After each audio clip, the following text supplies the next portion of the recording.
can you guys can you guys see what's on the screen? You have the thing, but you can see it in front of you, yeah? Yeah. Okay, fantastic. So welcome to Mindfulness Thursday. It's week 2. Are we not missing Ashley? We are. I don't know if she's coming back. Maybe private message her as well, just because I also had the group on silent, so I didn't see. Oh shit! Okay, hang on a second. I've never actually met her. You know who recommended it, or is she just like on Instagram, just like was like I'm keen? Yeah, it's on Instagram, which is pretty cool. But yeah, that's nice. It means you're getting good reach. Yeah, it is. It does. I don't know if she's coming back. Let me start anyway. You guys okay with that? Yeah. Okay. Yeah. So Mindfulness Thursday. This week is self-management. So just to just to recap, we're covering something called emotional intelligence. So we covered self-awareness last week. We're doing self-management now, and then next on Monday we'll cover both of these at the same time. Ooh. These are the links for this week. If you need anything, you'll probably find it here. And then just to highlight, we did self-awareness. But so self-management, we're going to look at dealing with change, new ideas, some breathing techniques, mental framing, something called CIA. We're going to talk about the VIA strength, and then the 3 Ps of resilience. This is for next week. So in terms of self-management, so self-management is, in my opinion, probably the most important part of emotional intelligence. And it enables you to prevent your emotions from taking charge of your behavior. So emotions can easily, actually, you know what, I'm just going to look back at your faces because I'm just looking at a screen. I know it's annoying that isn't like a feature on Zoom, but I mean even on Skype. Like I thought it would be different on Skype, like when you share stuff. I'm just talking to my presentation and it's very strange. Okay, that's better. Sorry. Okay, so emotions emotions often take over your brain because of something called your amygdala, which is the reactive part of your brain. That usually operates faster than the neocortex, the logical thinking part of your brain. So in order for your neocortex to kick in, we need to calm the amygdala down so it can catch up. But we'll get into that because we're going to discuss three important parts of the brain. So how do we give your amygdala time to catch up? So there are 3 main things you can do. One is breathing. The other one is identifying what you're thinking about, and then to 3, consciously be thinking about it. If you don't have that, your emotions will often take over. So self-control is the ability to stay calm. But how the fuck do you stay calm? We're going to touch on a couple of how you can stay calm. So first and foremost, the most important one is to identify what triggers your biggest emotional reactions and to have a plan of action for that. So that takes some time when you get to know yourself, like, okay, that triggers me. And most of them are quite, like, if you had to have an honest conversation with yourself, you'd go, look, okay, that really upsets me. That really upsets me. Regardless of the situation, I'm very prone to getting anxious or upset or angry about X, Y, and Z. And then what you can do is have a plan of action in place for when those things do happen. So if I, for instance, so when I drive, I get really, really anxious just because my brain thinks that I'm, for some reason, just going to lose control over the car. So if I know that that's a trigger, I know that driving's scary, I then build a plan of action. So if on that day I'm too anxious, I'll take an Uber, or I'll take the necessary steps for when I feel anxious, like, okay, I can pull over, do breathing exercises, and I plan for it. So first thing, know what your triggers are, and then know what to do about it. So think about it as your friend who's in distress, and you know that that really helps them out. Figure out what that is for you and have that in place for when that trigger comes up. Then secondly, is to take care of yourself mentally and physically. And I know that sounds like a cliche, but your brain can't function properly. Your amygdala is going to keep taking over if you aren't. It's basically very hard to be in a good space if your head and your body aren't communicating and you're not doing very well. If you're sleep deprived or stressed, it's going to be very hard for your brain to think with the logical side of it. And then thirdly, have a network of support, whether that's your friends and family or a partner, or things that you know work for you. So if you know that dancing works for you, or whatever your coping mechanism is, have a support system, and then also try to figure out which ones work for which sort of triggers. So I know that if I call my mother when I'm anxious about driving, it's only going to make it worse. But if I call one of my other friends, I know that she's quite calm and she can help me through it. So those are the 3 sort of steps to staying calm. We're going to do this cool little thing and look at the brain real quick. Oh shit, I need to share the screen. Hang on. There we go. Okay, so this is called the triune brain. So the little red part you see there is the reptilian brain. This is the oldest part of the brain, and this is what's responsible for our survival. Without this, we wouldn't have made it. It keeps us alive. It's responsible for breathing. It's your fight or flight mechanism. That all sits in the reptilian brain. Then you have the limbic brain, which is just above that. That's responsible for things like emotion and feelings of love. So the limbic system is very important because back in the day, this meant that you could be part of a group. And if you didn't, you'd be kicked out of the so-called group, and that would inevitably mean death. You wouldn't survive on your own in the wild if you weren't with a group of people. So that's also why we as human beings struggle so much with rejection, because it's a primal thing that we're going to be alone and then therefore, cease to exist. And then the very top one, this neocortex, or your rational thinking brain, it's also called the executive brain. So that's where you want to be thinking. But in order to get there, we need to calm down the reptilian brain and the limbic brain, because they are the oldest systems and they will kick in first. So let's just have a little look-see here. Okay, so just again, these 3 parts of the brain, you have survival state, emotional state, and executive state. So in order for your reptilian brain to feel okay, you need the phrase, I am safe. And the best way to figure out that you're safe is obviously be in a safe. Don't not use this part of your brain if you are actually in danger. But if there's no immediate real threat, then the quickest, and I know it sounds cheesy, but the quickest way to bypass the reptilian brain is by breathing, because it resets it. And like back in the day, if you had to chase a tiger, the fight or flight response would increase your breathing, and that's the quickest way to sort of short circuit it and to calm yourself down. Then secondly, your emotional state, your limbic brain, it's also known as the mammal brain.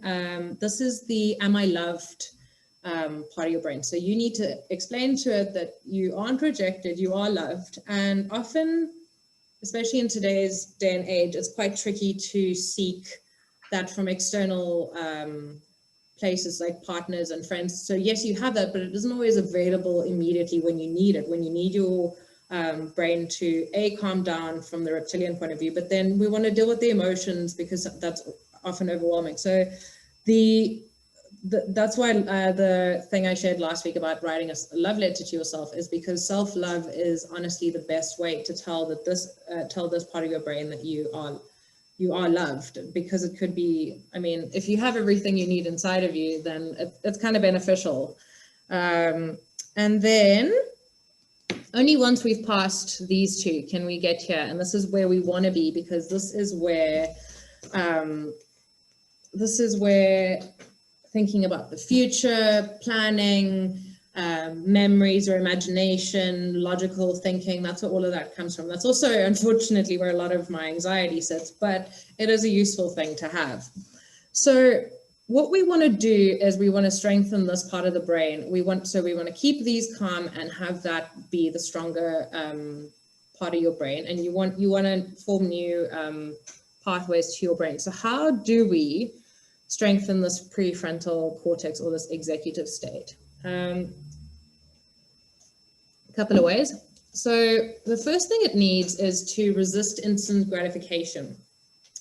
So this is essentially having patience. And I actually heard a quote the other day that the art of patience lies within concealing your impatience. So it's a very tricky thing to master. But the quickest way to, do you guys mind if I close this and you have this in front of you? Yeah. Okay. So stop share. So instant gratification.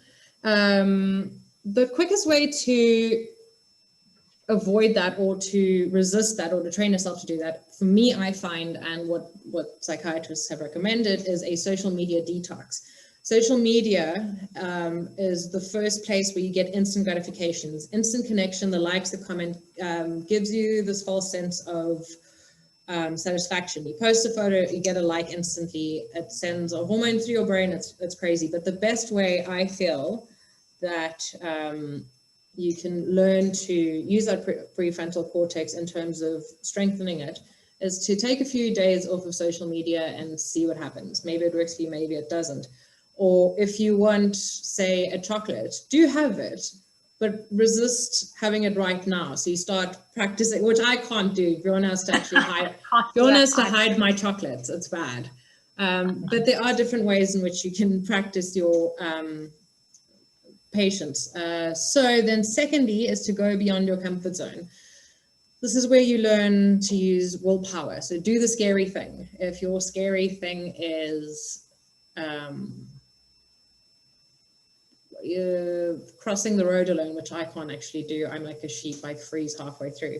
Go do the scary thing. Go cross the street alone. Go drive the car when you're socially anxious, but start small. So I get, like I said, anxiety when I drive. So what I did to overcome this is I went out of my comfort zone and I started driving around the block. And then the next day I would drive a bit further until eventually I managed to get on the highway and survive. So it's do something that scares you, but start small. And please don't put yourself in any danger. Then to learn new material, this makes new neural connections in your brain, and it sends a lot of energy to that prefrontal cortex. So that could be learning a new language, reading a new book, learning how to do a certain type of dance, whatever works for you. So it's just something new that your brain isn't used to. So it has to ignore the emotional and the survival thing. It just goes straight to the prefrontal cortex, and it's developing all these new pathways, which we don't do enough of as adults. As kids, it's constantly firing and growing and stuff, but we kind of just, or at least I did, kind of go out of a habit. Then number 4 is blue sky thinking. Feel free to go do some research or read up about it. But basically what that is optimism. So that's thinking about the best case scenario, because that's how your brain then touches on future, thinking about the future, making plans. It's also using imagination, and that's all in your prefrontal cortex. So instead of going, today is going to be crap, say that today is going to be the most amazing day, and imagine what could potentially happen in some, like, even if it's an alternate universe, just imagine what could happen. That way you're using an emotion and strengthening that prefrontal cortex. And then get enough sleep. I cannot stress enough how important this is. Your brain can't function if you haven't slept. That's just the way it is. So what I recommend for that is having a schedule. No technology for 30 minutes before. Do whatever you need to do to make sure that you're getting enough sleep, because your brain isn't going to be firing right without sleep. Then meditation, which is some of what you guys started touching on. If meditation doesn't necessarily work for you, what you can do is something called moving meditation. So that's just going for a walk and noticing things around you. So notice the color of the leaves, the smells, the sounds, just sort of to focus intently. That also whoop, lights up amazing parts of your brain. Or even if you eat, notice the texture, the taste, just do something that you do intently. And then cleaning up your diet. So I'm not saying, go on a diet. What I am saying is that your brain needs brain food. It needs veggies, it needs fruits. To fuel your brain, you need nuts, you need fats. Otherwise, it goes on zombie mode. And then while we're on the topic, I studied a course in nutrition, and I'm not going to tell you guys what to eat or what not to eat. But if you are on a diet such as keto, where you avoid carbs, I would just urge you to be careful, because that's what your brain actually runs on. It runs on carbohydrates. So if you starve it, that's why people get something called keto hangover, because their brain is actually too tired to function because they haven't been giving it carbohydrates. So I'm completely digressing, but carbohydrates aren't only found in, like bread and pasta and stuff. There are lots of other ways you can get it in. Just eat your carbs. It's good for you. It's helped my brain. Just do it. I give you permission. Okay. And then there is a coping mechanism for when you're in your limbic state, or if you're really, really stressed out. So there's something called tapping. It's a EFT, it's or known as emotional freedom technique, that a psychiatrist actually taught me once, and I've used it for years, and it really, really helps. In the beginning, however, it feels really odd. It's a bit cringy, so I recommend doing it in private. But there's a YouTube video, or there's a link, and it says tapping next to it. Watch that in your own time and then try it along. So essentially what it is that you tap on certain specific parts of your body, and she'll explain the whole process. But what you do, so I use it before any stressful situation, or if I'm having a anxiety attack, is you recognize what you're feeling, because the quickest way to overcome something is to say that, look, that's what I'm feeling.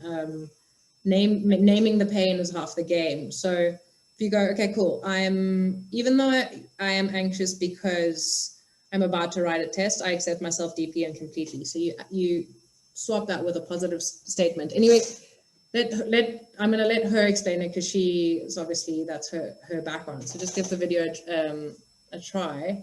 But tapping really, really, really helps. In the beginning, you're like, this is stupid. This isn't doing anything. This is ridiculous. But it honestly has helped me in terms of stress. It also helps with like pre-exam stress and just overall anxiety. So that's in your notes. So now we get to talk about the VIA strength. So you guys did you manage to do both of you do the strength test? Yeah.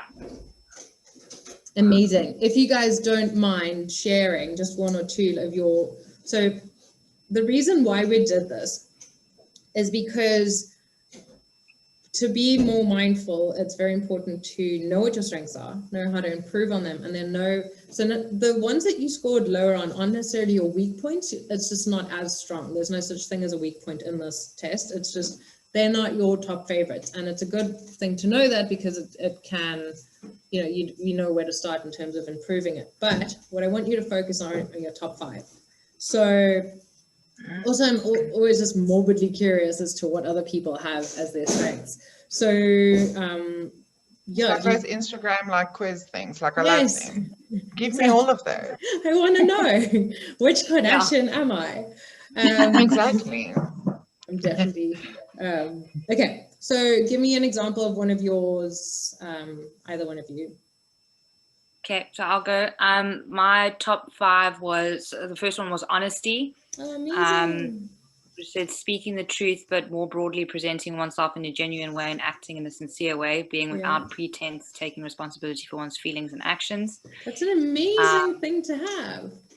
Yeah, I was like, but it's so interesting. So through this whole, sorry, I'm happy to question and just tell me if it's not the place to sort of for the forum to do it. But with the sort of, and be the tough thing that I've been through this year with Chad and the breakup and stuff, one of my things that I went to go and do was trying to figure out what my core values were, which was really weird because I'm like, at the age of 30, surely I already know what those are, but like you don't really know what it is until you actually do like a test, or like not even a test, it's just like actually examining like what stands out the most for you. And honesty was my first one, so I was really stoked when that came up, as I was like, okay, cool, I'm on the right track. It's almost like a confirmation bias or whatever. Like it's just like, okay, it is something that really means a lot to me. Yeah, that's really cool.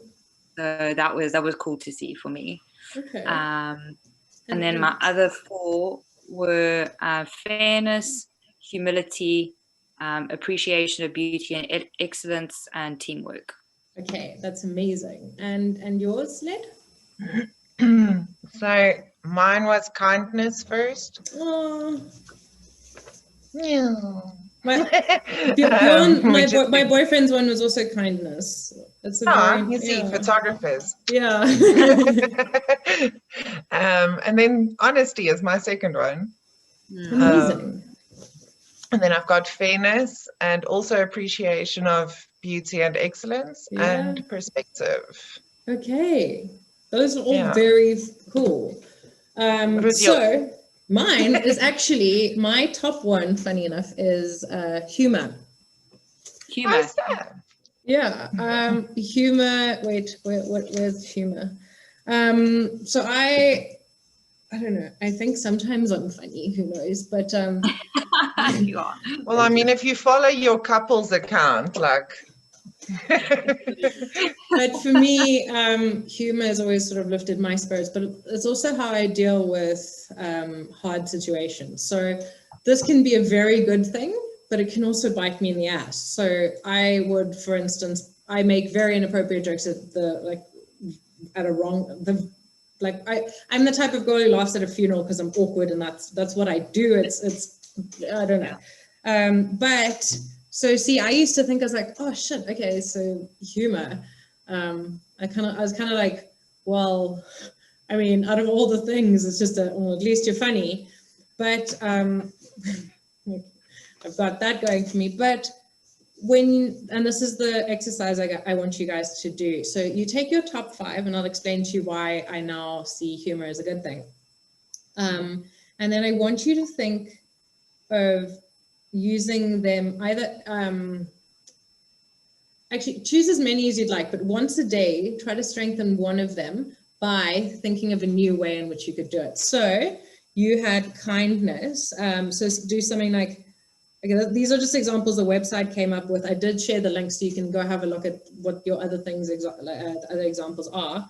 But it's like, it says, put coins in someone's parking meter that has run out of money, or do something that strengthens this, because ultimately it brings you closer to just your purpose. But what's really cool is if you practice these, it grows exponentially. So focus on that one, because that's what the world needs from you.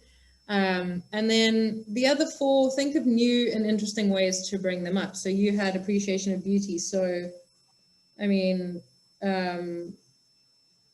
yeah, this one says, go outside, stand still in a beautiful environment for 20 minutes. Just find a new way. So I know I'm well aware of your talent, and how much beauty you must see, but go find more of it to strengthen it even further. So with humor, I then realized that I can often make people laugh when they don't feel like laughing, which then made me feel not as silly for like being a joker, but actually using that as that's sort of my love language. That's how I show I love you, and how I try to cheer people up is with humor. Another one of mine was, I think fairness was one, and honesty was another one. And these are good things to have, but learn to use them in different ways. So Stacey, you had, what was your main one? Honesty. So even though you're already pretty good at it, clearly, go try, what do they say here actually about honesty? Write a poem that expresses your inner truth, or contact a family member or friend whom you have told a partial truth to and give them the complete details. That's very scary. I don't recommend that one. No, ignore that. Find another one. But find a way to be honest. For you, Stace, you could perhaps, next time you speak to someone, instead of just going, yeah, sure, give your honest answer and your honest opinion, or you can tell someone, listen, I don't feel like the last time we spoke that was fair, or find new ways to express that and use them, because you want to make them as strong as you can, because those are your superpowers. Sometimes it's so scary, like, to do it. Like, I know that's for me. So as much as honesty was like the top one, like one of my ones sort of further down to the bottom was I can't remember what the exact term was, but basically like avoiding conflict. And obviously sometimes when you bring stuff up, like, that brings a little bit of conflict, and like I shy away from that the most. So I found that so interesting that like they were like polar opposites, but like, yeah, it was fascinating. So they're not the one, you're just better at the one, but it doesn't mean that you can't strengthen the other one. So by what I mentioned, by strengthening the prefrontal cortex, you're going out of your comfort zone could be to not shy away from conflict. Next time someone pisses you off, go, no, we're going to have this fight, even though you don't want to. Challenge yourself and, try work on those ones that you feel, look, none of them are bad, but some of them I'm like, I could be a bit more, what's another one? I could be a bit more forgiving. So forgiving actually is very hard. That's so ironic that that's the one I just picked. Anyway, it's something I'm not very good at, because if I get hurt, it takes a long time for me to process that and to, deal with it. But if I kept forgiving everyone, eventually it's going to become, I'm going to strengthen that pathway and use that muscle, and it's going to become second nature and be like, oh, that's no problem. So that's why these strengths are so important. And what they're also very important for is in relationships. So I had Bjorn take the test because I was curious, like, where are we the same and where are we different? And I'll touch on it next week. But the reason why they're so cool is because you can start to notice that, for instance, if I was with a partner, they would maybe find me annoying and irritating because of my jokes the whole time. But once they knew that that was actually my strength, they can start to celebrate it instead of. So when you're aware that that is something good about you, the other person can also support that and understand you a bit better. So these are very cool tools to have, and they will change over time. But it's good to know where your strengths are. Those are your go-to superpowers. So I recommend strengthening those. Then I wrote here box breathing. So I talk a lot about breathing in terms of calming down the reptile brain. And let's just be honest, with anxiety, when I get anxiety attacks, I tend to hyperventilate. If I slow my breathing down, I can completely avoid a panic attack. It's really cheesy, but I've done it. I've walked out of a heated argument, took 3 deep breaths, and afterwards it's like, okay, I might. And it makes such a massive difference. So the easiest one I find, or the one that's most effective for me, but there are loads, is the box breathing one. So I did speak about it last week, but it's the inhaling for 4, holding it for 4 seconds, exhaling for 4, holding it out for 4 seconds, and your eyes sort of follow, because that way you're slowing down your breath, but you're also, if you look at the 4 points, you're distracting yourself enough to just bring you into the present moment and to focus on just your breathing. So give it a try, because it's a skill you have to get to know. It takes a bit of practice, but it is so beneficial if you're in stressful situations. I used to work on a super yacht and I had no space, and I'd often feel claustrophobic, and that type of breathing did insane things for me. So give it a go. Maybe it works for you. If not, there are loads of different other breathing techniques, but I recommend to find one that works for you. Because that shit's changed my life, really. And be with that four sort of, I mean, that box breathing or whatever. I mean, I'd never known that it was called sort of the box breathing, but I know, like, when I was starting to meditate and stuff, like, doing that breathing actually helped me kind of focus, because you're focusing on the breathing, which then takes you off kind of your thoughts that keep like coming in and stuff. And like also like if I ever struggle to sleep, which I don't generally do, but like it irritates me when I don't, and if I do that breathing also like puts me to sleep pretty much afterwards. So I think it's my favorite. I might be biased, but it's the one that not only is the easiest, but it's also the quickest to sort of help short circuit your brain. But let's move on. I get a bit excited about stuff. Hang on. So share. Okay. So we spoke about strengthening your prefrontal cortex. So CIA does not stand for Central Intelligence Agency. It stands for, so this is a model, I can't remember who came up with it, but so essentially what it does is there are 3 spheres or circles. There's control, influence, adapt, and accept. So to break it down a bit further, control, this is within any scenario and or issue. So control is the elements of the issue you can control. Influence is the elements of this issue you can't control, but you can influence. And adapt or accept are the things out of your control.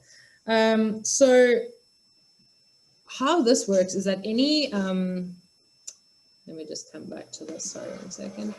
How this works is that any situation can be broken down and thought of in this way. And it's also very cool to help your brain think like that in terms of not being overwhelmed, not taking on too much stuff, because your problems might be like, oh, this is big. But if you break it down and compartmentalize this, it helps a lot. And this is the quickest way to learn how to compartmentalize.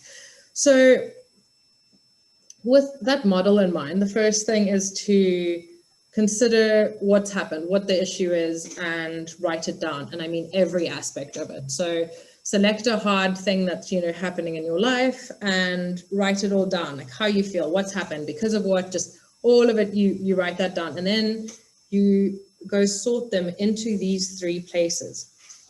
And then once you've sorted them, you might have to go over them again and ask, is this really true? Is this something I can control? Is it something I can't control? Is it something I can influence or not? And then you start to sort of shift them so that you can then take action. So the things that you can control is the only thing you can do. So an example of this whole CIA thing would be you're in traffic, you're overwhelmed because you're going to be late and some dude's honking at you and it's a shit show. So in terms of control, the only thing that you can really control is how calm you stay and maybe what time you got up and left, got in your car and went to work. What you can influence would be whether you let people drive in before you, or maybe if the guy hoots, just go, okay, sorry. So that's something you can influence. But overall, what you do have to accept is that you are inevitably going to be late and that there is traffic. There is nothing that you can do to change that. So the second you start to put these issues into what you can and can't control, you stop wasting energy going, oh, this is frustrating. And it helps, and it's a two-edged sword. So it helps in terms of not blaming something else. So say like, oh, this, putting all the weight onto something else and not taking responsibility. And it also makes you be not such an asshole to yourself. So it's saying, okay, cool. Not all of that's my fault. And I'm responsible for this. And then also knowing what you can do about it. So when it comes to acting, make sure that what you can and can't do is actually just, it's cheesy, but use this. You guys know what the SMART goals are, yeah? Take that problem that you have and write down in terms of what you can do, because the most important one, I suppose, is the realistic. So you have to ask yourself honestly, realistically, can I manage that? Is that really in my control? And what can I take on and what can't I?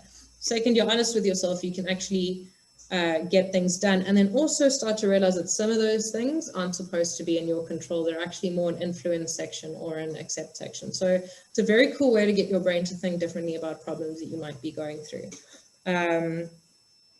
So that is the CIA method. And I challenge you to go and take an example and then start to get to know, how your brain functions, and yeah, just take any situation, do an example, and see what comes up for you. Next thing. I like to use that method because I'm often just, it's all me. I did it. I ended the world. I caused Corona. It's good to have this system in place. Okay, so we're going to move on to something called the 3 Ps of growing resilient. 3 Ps are, this also ties in with the CIA model, by the way. It's just a easier way to figure out what you can and can't control. So there's personalization, permanence, and pervasiveness. So personalization is thinking that the problem is yourself instead of considering other people might have caused it. So I am not a good person, there's something wrong with me, it's all my fault, I'm a failure, etc., etc. Permanence is thinking that a bad situation will last forever. This is that cheesy "this too shall pass" thing. It's with you like, oh, okay, my whole life, I will always be in pain now. And then pervasiveness is thinking a bad situation applies to all areas instead of your life, instead of just the one. So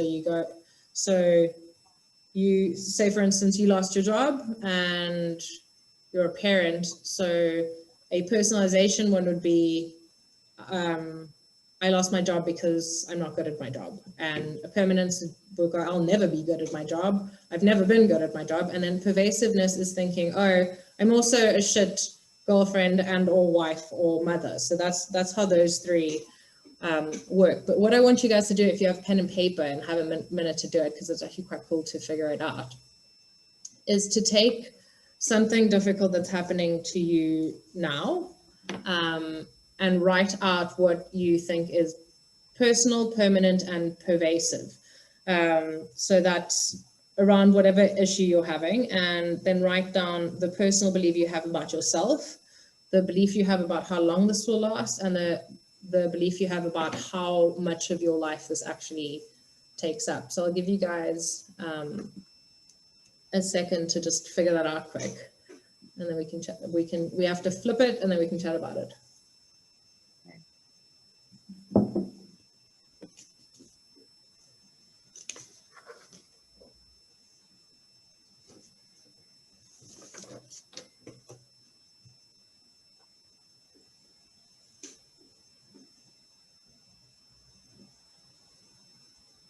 And don't feel pressure, you don't have to read it out. It's just so that you understand the process.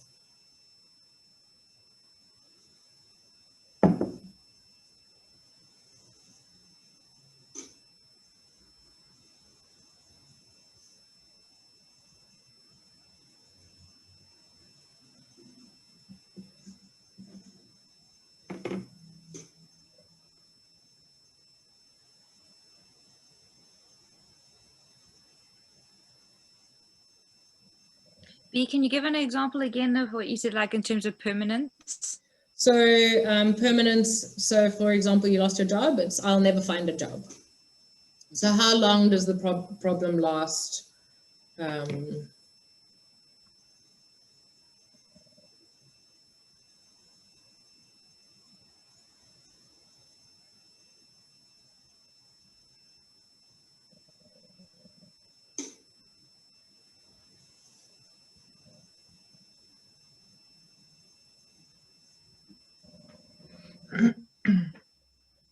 You said you want to flip it also? Okay, so now I want you to take the one that you wrote next to personal and make it impersonal. So an example of this would be, okay, this person's lost their job and they said for personal, I'm not a good enough person. Then the impersonal would be like, the company is struggling. My skill set just did not fit well with their current needs. So you take your responsibility out of this completely and you flip it. Then with the permanent thing that was, I will never find a job, Impermanence is the optimist side that goes, I will find a job soon, which could be very realistic. And then the last one is pervasive. That's it bleeding into other parts of your life. That's that I've also failed as a parent while I'm at it. You change it into something specific. So this applies to, this only applies to work. There's nothing to do with my family life, my hobby, social life, etc. So I want you to take personal, make it impersonal, permanent, make it impermanent, and pervasive, and make it specific.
Don't know why I think I can see things without my glasses on.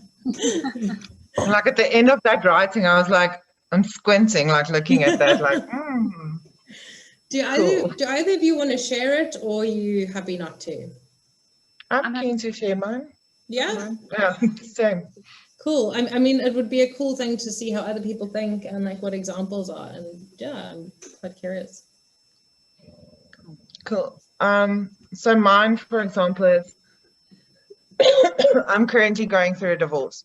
Oh, I'm sorry to hear that. Shit happens. Yeah. It's not in my control. So yeah, in terms of the CIA thing, that's very much on the outside. yeah. So my personalization one was that I wasn't good enough. Okay. How I flipped it was that I'm more than what I settled for. I'm worth more than what I settled for. That's good. That's amazing. I just got goosebumps. I actually, I learned that in the beginning of the year. Actually, for my birthday, I got a tattoo on the back of my legs that says worth more. Oh, that's beautiful. Yeah. Okay. Yeah. So my second one was where I'm going, where am I going to find love again? Okay. Like, I'm 30, it's weird to now have to go into the dating world again. And I put, hey, Stacey's right there with you. Yeah. And I put that I need to love myself first. I need to figure out how to love myself first before I want to even try and have somebody else love me. It makes no sense if I'm not loving myself yet. And then my third one was I'm not enough for anyone. Okay. So that included, I saw it as I wasn't enough for my friends. I wasn't enough for my family members. And the fact of the matter is I am a fucking great friend and I'm an awesome daughter. Yeah, it's specific just to your divorce. It has nothing to do with anyone else. Yeah. Okay. So I think just when you get overwhelmed, you see it as a overall and you don't. Everything's fucked. It's all my fault and it's never getting better is basically. Yeah. Okay. Well, thanks. Hey, thanks for sharing that. And that's also a very cool way to, I hope that way of thinking can start helping you through some stuff. No, it definitely will. It definitely helps to write these things down and actually look at it. Yeah, because often I'm very guilty of being incredibly hard on myself. When I write it down, I'm like, oh, okay, it's not just me. Yeah. I literally have a sticky note also on my backboard here that says, be kinder to yourself. Like, be as kind as you are to other people, be it to yourself as well. Because we tend to like show other people a lot more kindness than we ever do to ourselves. Exactly. Thanks for sharing that. Yeah. Oh, Stace, what's yours? Yeah, so mine was trying to finish my thesis that I've been doing for basically 7 years. Okay. So the personalization was basically, I'm terrible at being an academic or writing academically or achieving anything academic. Well, that's actually more the pervasiveness. Anyway, the permanence was, I'm never going to be able to finish it. And so that was a permanent, sorry. And then the pervasiveness, I'm terrible at my job. So it's like kind of like, again, extending to like, I'm a shit clinician. I'm terrible at looking after my patients. Like, I don't give them enough attention, all of that kind of stuff. So in terms of making it impersonal, I just put it down to like, I also didn't get enough support from my supervisors in terms of trying to help write it up. Like, so it's pretty much me, myself, and I. And then the impermanence, I will hand in soon, which hopefully will happen very soon. And then in terms of specificness, like it only applies to like this master's at the moment. I finished 3 other degrees before this. Like, good. Yeah. You're like the very fit person at the gym still working out. We're like, you're done here, go. Yeah. Okay, but that is, jokes aside, that's an amazing way of looking at both sides. And I believe your thesis will be overseen, and at some point you look back at it and you go, okay, well, it's not taking over my life anymore.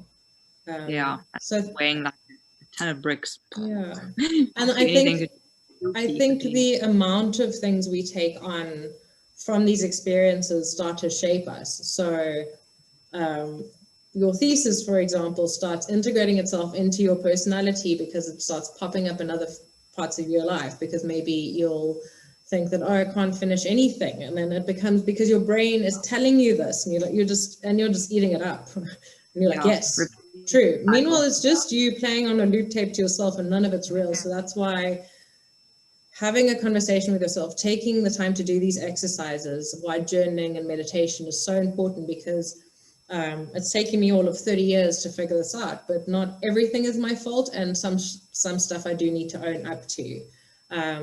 I just never knew, because I was too overwhelmed, who did what I could control, where anything was, and things like this has started to put it into. It doesn't make it any less painful. Don't get me wrong; those boxes still hurt like hell, but at least I know which box to open at which time, and some of them obviously cross. And have some of the other stuff in it, but the main thing is that you just focus on what you can control and let go of the things that you can't, because that's the dream essentially. That's like the Buddhist way of life, and I know it's not easy, but it's an amazing, you can get closer to it. So there's a TED talk that I sent, it's in the links, it's about 17 minutes.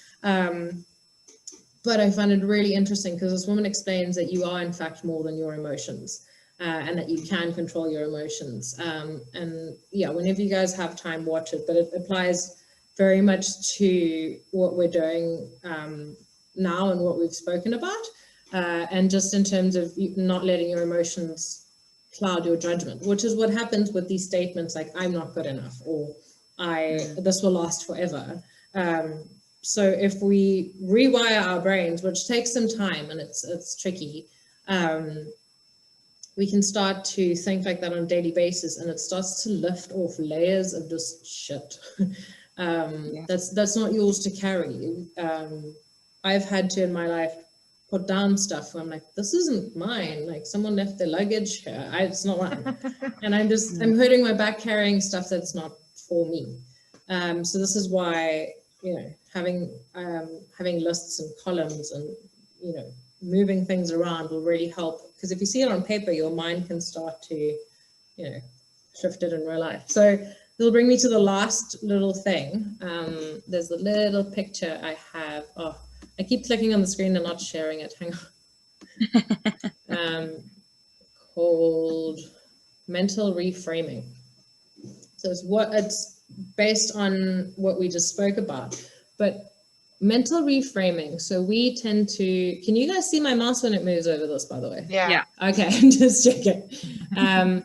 We tend to see our life in this little frame over there, but all of this is going on, not just at this moment, but the left could be our past and that could be our future. So let me just switch back. Mental reframing, what I recommend you do is take a big piece of paper or write very small, your choice, but in the little block, write down what's happening. So for me, that would be unemployed in a pandemic in Cape Town, dealing with X, Y, and Z. And that's my little box. That's all I can see right now because that's all I know. And then on the left-hand side, write stuff in the only good things, write stuff on the left that you've either achieved, or if it's bad stuff, things you've overcome. So write all of that on that side. And then write on the other side, things you're excited about in terms of the future. And then just good things in life that you might not be able to access now. So say, for instance, traveling can go there, or, you know, seeing friends again, and all these things that can still happen. So your possibilities, your past, your future, things you've overcome and things you've achieved.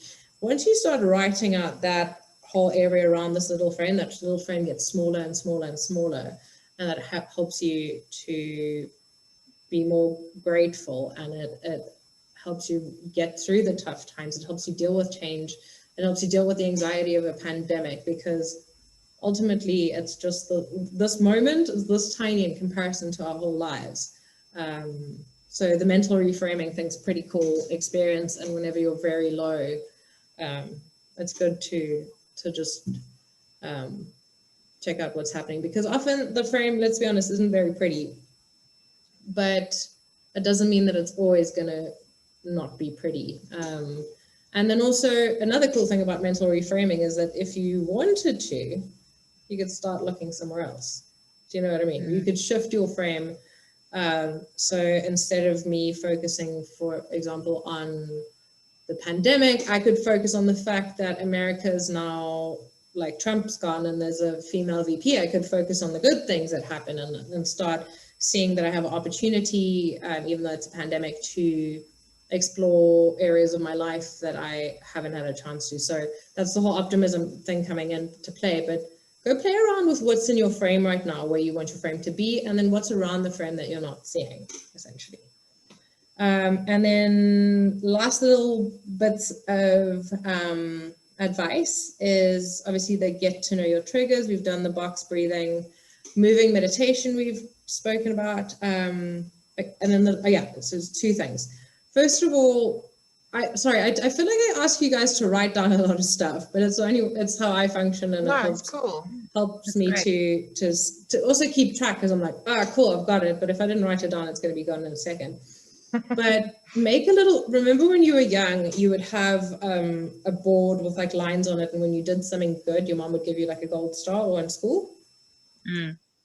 Do that again. So put it up there, and when you, for instance, face conflict, you go give yourself a star. Or if you know there's a trigger for you and you somehow managed to today overcome that and just have a new outlook on it, or just essentially, I want you to celebrate every positive pattern in your brain, because it strengthens that pathway and it tells your brain like, oh, cool, yes, I like it. Then when you have whatever number, whether it be 5 or 10 stars, go treat yourself to something nice, something you want. So make it into 5 rows, and at the end have the prize. So mine would be 5 stars for forgiving, then I get a cheesecake, or 10 of them equals that, and then, rank them and play a game. Just celebrate every little thing, because that's how your brain starts to realize that that's what you need in life. That is good. Keep, also helps you not be so bloody hard on yourself. So yeah, that is my welcome. Thanks for coming to my TED Talk. I think it's awesome. Cool. Do you guys have any questions or thing you want to share or? I actually want to share something. Give me 2 seconds. Cool. Cool Christmas tree in the back there. I feel so bad. I don't have a Christmas tree. I just have. Oh, I'm gonna drop this. Hang on. I'll just have a eucalyptus plant, and I think nice. it counts as a tree. I wish I could show you my tree closer. Like, there's literally like little succulent leaves that I refused to use like tinsel this year. God, so I got like succulent leaves going through it. Oh, that's like, it's amazing. awesome. I'm all like, I honestly was like, this year was terrible. I'm celebrating Christmas. Amazing. Like I have to. So I don't know about you guys, but I'm like a proper stationary slut. So when you said diaries, I was like, typo, hi. Bianca gave me permission to go shop at Typo. Yes. So I actually got 3 that are pretty damn cool that I want to show you guys. So this one says, I don't know, where's my camera there? It says, mind your mind. Yeah. And like it has little things inside of like how to use your journal with like self-care bingo and like amazing. it has like goals and you have to give yourself like little reflection things. Like it has notes of what inspired me this month and like you have to write stuff like that down. That's amazing. So awesome. It very feels cool. awesome also, like textile. It's great. And then another one that says just going to be me. Okay. That's got like, it's so cute. Like, does that not make you think of that 70s show? Oh, that's very That cool. has, like, little quotes and stuff, but then you also have this part where you like have to rate how your week was, like good. from happy to sad. Like you acknowledge your feelings, and also what are you mindful of specifically for that time. But it also works as like a normal diary where you can actually write stuff. Yeah. And then what is this one? I gotta go to Typo. Guys, it's trouble. I'm telling you. Bjorn has to drag me out there and I'm like, I want this. He's like, that's the most gimmicky thing. I was like, I need a mermaid tail blanket, otherwise my life is incomplete. Who doesn't? Who doesn't? That's what I'm saying. I bought magnets from them, like why? But yes, and like anxious. That's amazing. What's the sorry? What I interrupted you? What's the third one? This one is also tips on how to stay happy. So this one purely is focused on happiness. So nothing negative goes into this book. That's very cool. Yeah. So even if something bad happened, you just staying focused on the positive with this one. Stacey, you and I have to go to Typo, I think. Yeah. Sorted today. Yeah. Even like I've got a pug pen. Like Typo's trouble, guys, I'm telling you. But that is I often I've gotten a bit better at journaling now, but I also had to have people tell me what to do or what to write down because there's only so many things you can, I started out with just a gratitude list and I was like, well, look, I'm grateful, but I don't feel like I'm remembering anything else. And often I'm grateful for the same things. But when you play like journal bingo like that, I think that's really cool. That is awesome. Yeah, I think definitely like your suggestions have helped a lot also because it is like you say, often I am thinking my routine is pretty much 99% of the time it's the same thing. So being grateful for something else that day was like, like oats was oats this morning, thanks. It's all about being able to calm the reptile and mammal brain because those are, they're super, super useful. They can make you run faster, jump higher, that's your adrenaline, and it's good that we can feel things, but that's not where problem solving lies. That's not where imagination lies. That's not where all the good stuff lies, because that's essentially, that's the boss, that's the parent, that's where you want to. You also don't want to be living in your head too much, don't get me wrong, but if you are going to live in your head, you want to move to the top floor and like be in the front there. That's where you kind of, that's the good spot. Make it a safe place, at least when you're in your own head.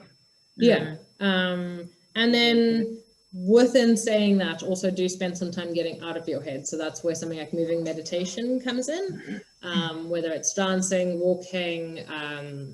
Some people do cleaning.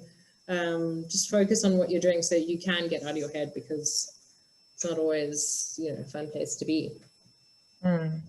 For me, I've like, my mom knows that I'm like really upset when I start cleaning, because it's like my therapy. There's actually, I do the same, and it's because, I don't know if this is based on facts or just someone's opinion, but for me, when I clean, and I'm in a clean environment, as I'm cleaning my kitchen, I'm compartmentalizing my brain. I'm actually sorting out problems as I clean physically. My room is sort of a representation of my mental state. So if my room's very clean, I'm generally doing quite well. If it's a mess, I'm like, don't even speak to me. That's super therapeutic. Yeah. Same. I also have a theory, though, no facts, is because, I don't know about you guys, but did you get upset when your parents used to tell you to go clean your room? Yeah. Yeah. So I feel like I associate being upset with cleaning. And that's why, that's one of my theories. It's like, if I'm upset, I want to clean, because when I was younger, I got upset. That's what they told you to do. Yeah. Don't let anyone find out, because they'll just try to upset you in their house, and maybe I've had that. It's happened. It's gone that way already. It's gone far.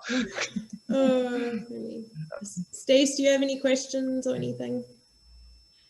Nope. I just thought that was very useful. I enjoyed it. It was useful. So I like you say, I'm sorry I'm getting you to write down stuff, but that's like, I work the same way. Like, it's the only way. Like, so I mean, when I was going through, I got this, I mean, it's not anything special, but also from typo, and it's just something that I've been like the whole year, like little things. Again, I've got my grateful lists like that I've been trying to do from the beginning of the year, like writing down letters of like what, and like I said, I was looking through that, trying to figure out what my core values are, like when I listen to podcasts and stuff, and like make notes and that kind of stuff. So definitely very much write it down, even if it, like, this has got no real flow to it. So it's like a working diary, but it's definitely not a normal typical sort of, like, I'm not one of those that like will journal every day, but like when I do get into it, like I'll write a couple of times, and it's just like scratches out and all of that all over the place. But you don't really need to keep a journal as in today this happened. It's more just a outlet. It's a space where you can just write stuff down, and that's good. So don't worry if there's no my diary looks like some kid went to town on his mom's like fax documents. I was just like, and that works for me. Okay, cool. But thank you guys so much. I'm sorry that we had to postpone it, and I'm sorry I ran a bit over time. oh, good. But It's all good, Thank you so much, Bean. Like, this is awesome. Once again, gonna say that. Well, thank really you very appreciate much. No problem. Shim, get some rest. And then I'll see you guys on Monday if you're available. It'll be the last one, but if you can't make it, I am gonna just record it and put it up. If you guys have any questions at any point or anything, let me know, and I'll be happy to help. Actually, last question before it just came up, like, you thinking about, because you're in a pandemic and you're without work, would you ever consider doing like online yoga lessons and stuff like that? Not really. No, because I tried, but it's incredibly awkward for me to teach, because I have to unfortunately show you what to do, and then I have to like stop and like look at what you're doing, and it's very impersonal, and I miss the human feedback of it. I would do like meditation sessions, but yoga, not so much. I tried to do like free yoga online, and it's very weird. Yeah. Okay. Yeah, and I also don't want to do it in person because I don't want to spread corona. Not Yeah. that I have it, but I don't want to go there. Yeah, it's not worth the risk at the moment. Why do you ask? No, I was just thinking, because like speaking about like wanting to learn new things and stuff, like that's an avenue that I've been thinking about like getting healthier. Yeah. Like yoga's been something that I've been interested in, and if you are interested in yoga, there's an app called Alo Yoga, ALO. They have a week or a 2-week free trial, and then I think it's between 200 and 300 Rand a month, which seems like a lot, but it's the only app that I use so it's got Pilates, high intensity training, yoga, meditation. It's got different styles of yoga for different people. It's the only app I use in terms of fitness. And it's got a range of some of the most amazing teachers in the world, like some of my like yoga heroes are on there. They teach classes. So go give it a try, even if it's just a trial version. And then if you need some advice as to who to try, give me a shot and I can let you know. But it's honestly, it's got meditation. But I also like that it has like strength stuff in it. It's got HIIT stuff. It's got bar classes, which I started taking, and I absolutely love it. What classes? So BARRE, it's ballet inspired, like weight